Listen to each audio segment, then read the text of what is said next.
Good morning, students. Today I am going to continue the chapter 7 Equilibrium Part 2. The factors affecting equilibria and according to the Le-Chatelier's principle. If a system under equilibrium is subjected to a change in temperature, pressure, or concentration, then the equilibrium shifts in such a manner so as to reduce the effect of the change. अगर equilibrium state पर temperature, pressure या concentration में कोई change आता है तो equilibrium उस direction में शिफ्ट होता है जिससे कि इस चेंज का इफेक्ट कम से कम हो, मिनिमम हो. Now effect of change of concentration. When the concentration of any reactant or product in the reaction at equilibrium is changed, the composition of the equilibrium changes so as to minimize the effect of the change in concentration. Now, next is the effect of pressure change. If the number of the moles of the gaseous reactants and products are equal, there is no effect of pressure when the total number of moles of the gaseous reactants and the total number of moles of the gaseous products are different. And ये pressure का effect तभी होता है जबकि number of moles reactant and product के different होते हैं. On increasing pressure, total number of moles per unit volume increases. Pressure के बढ़ाने पर जो टोटल नंबर ऑफ मोल्स होते हैं पर यूनिट वॉल्यूम वो इंक्रीज हो जाते हैं. And thus the equilibrium will shift in the direction in which the number of moles per unit volume will be less. और इक्विलिब्रियम उस डायरेक्शन में शिफ्ट होता है जिसमें कि per unit volume number of moles कम होते हैं. If the total number of moles of the products are more, अगर प्रोडक्ट में टोटल नंबर ऑफ मोल्स ज़्यादा होते हैं, then the total number of moles of the reactant, the low pressure will favourable for the forward reaction. तब low pressure जो है forward reaction के लिए फेवर करता है. If the total number of moles of the reactants are more than the total number of moles of product, अगर reactant side में total number of moles ज़्यादा होते हैं, high pressure is favourable to forward reaction. तब forward reaction के लिए high pressure favourable होता है. Now effect of inert gas addition. And if the volume is kept constant, अगर वॉल्यूम कांस्टेंट रखते हैं, there is no effect on equilibrium after the addition of inert gas. Inert gas addition का equilibrium पर कोई effect नहीं होता है. क्यों? क्योंकि जो इनर्ट गैस है वो एक्टिवली पार्टिसिपेट नहीं करती है, कॉम्पोजिशन में चेंज नहीं लाती है. So the inert gas addition will not effect the equilibrium. Next topic is the effect of temperature change. अब टेम्परेचर का इक्विलिब्रियम पर क्या इफेक्ट होता है? When the temperature of system is changed, it may increase or decrease. The equilibrium shift in the opposite direction in order to neutralize the effect of change. तब equilibrium जो है opposite direction में shift होता है इस change को neutralize करने के लिए. In case of exothermic reaction, low temperature is favorable for the forward reaction. Exothermic reaction जिसमें कि हीट प्रोड्यूस होती है, उन रिएक्शंस में लो टेम्परेचर फेवरेबल होता है फॉरवर्ड रिएक्शन के लिए. For example, in case of the synthesis of ammonia by Haber's process, because it is an exothermic reaction, so that the low temperature is favorable for the forward reaction, for the production of ammonia gas.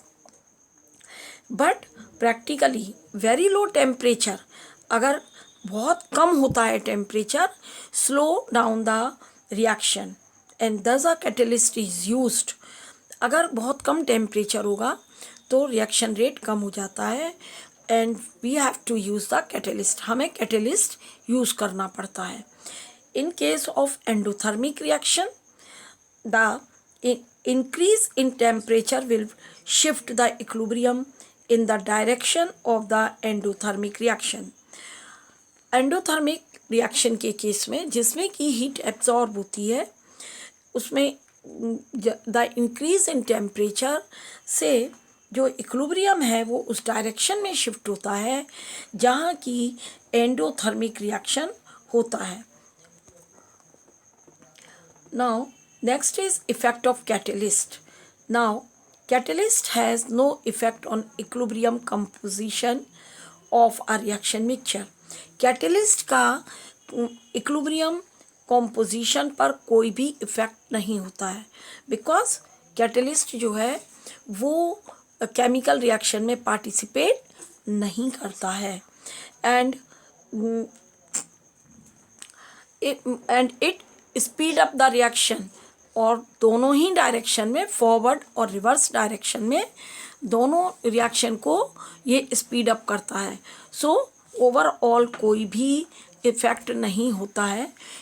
Only the equilibrium will establish earlier, equilibrium जल्दी establish हो जाता है. Now the next topic is ionic equilibrium in solution. Ionic equilibrium, ionic equilibrium means कि जहाँ की ions के बीच में equilibrium establish होता है. First of all we must know what are electrolytes. Electrolytes are the substances which conduct electricity in the aqueous solution. Electrolyte वो substance होते हैं जो कि एक्वस सॉल्यूशन में इलेक्ट्रिसिटी कंडक्ट करती हैं. And there are two type of electrolytes, strong and weak. First of all, strong electrolytes. Those electrolytes which on dissolution in water are ionized or completely, and they are called the strong electrolytes. Strong electrolytes वो होते हैं जो कि aqueous solution में completely ionized हो जाते हैं. Now, weak electrolytes, those electrolytes which on dissolution in water partially dissociated are called weak electrolytes. और वो इलेक्ट्रोलाइट जो कि completely dissociate ना होकर थोड़ा बहुत डिसोशिएट होते हैं उनको हम weak electrolytes कहते हैं. Now ionic equilibrium. The equilibrium formed between the ions and unionized substance is called ionic equilibrium. ionic equilibrium वो होता है जो कि आइंस और उसके अनआयनाइज्ड सब्सटेंस के बीच में एस्टेब्लिश होता है. For example ionisation of acetic acid. Because acetic acid की जब हाइड्रोलिसिस होती है, आयनाइजेशन होता है, acetic acid is a weak acid. So it does not completely ionized. It gives the acetate ion and hydronium ion, and the equilibrium is established between the ions and the unionized acetic acid. Now the next topic is acids. Now what are acids? Acids are the substances which turns the blue litmus red and liberate the hydrogen gas on reaction with some metals.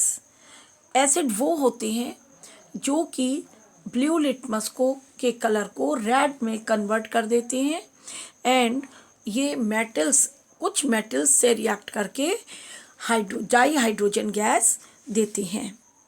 Basis. Bases are the substances which turn red litmus blue and it is bitter in taste and Common examples are NaOH and sodium carbonate etc. Basis वो substance होते हैं जो test में bitter होते हैं और जो red litmus को ब्लू कलर के लिटमस में कन्वर्ट कर देते हैं. For example sodium hydroxide, potassium hydroxide, sodium carbonate etcetera. Now Arrhenius concept of acids and bases. Arrhenius is the name of the scientist, and according to him the acids are the substances which dissociate in water to give hydrogen ions. Acid वो substance होते हैं जो कि aqueous solution में H positive ion dissociate करते हैं. And bases are the substances that produce OH negative ions in the water. Base वो substance होता है जो कि एक्वस सॉल्यूशन में hydroxide ion OH negative ion dissociate करता है. नाउ ये आर्हेनियस कॉन्सेप्ट में केवल OH ion and H positive ion का कॉन्सेप्ट है. The substances which do not contain the H positive और OH negative ions they are also classified into acid and bases. और उनके लिए डिफरेंट मेथड्स हैं, उनको डिफरेंट टाइप से explain किया जाता है. Now Lewis acid and bases. According to the Lewis, acid is a substance which accept electron pair and base is a substance which donate an electron pair. It means जो electron deficient species होती हैं जिसमें electron की कमी होती है, like aluminium chloride and boron hydride, hydrogen ion या और पॉजिटिव आयन्स जो होते हैं cations etcetera, can act as Lewis acids, while species like water, ammonia, etc., which donate the lone pair electron, are called Lewis bases. उनको Lewis base कहते हैं. Now ionization of the acids and bases. Acid and base का ionization. The strength of acid or bases is determined with the help of the extent of ionization in aqueous solution. Aqueous solution में acid या base की strength, उसकी कितना ionization होता है इस बात पर डिपेंड करती है और उसी से हमें एसिड या बेस की स्ट्रेंथ मालूम पड़ती है. Now yes, please subscribe my channel Blooming Chemistry and press bell icon. Thank you students for watching my video.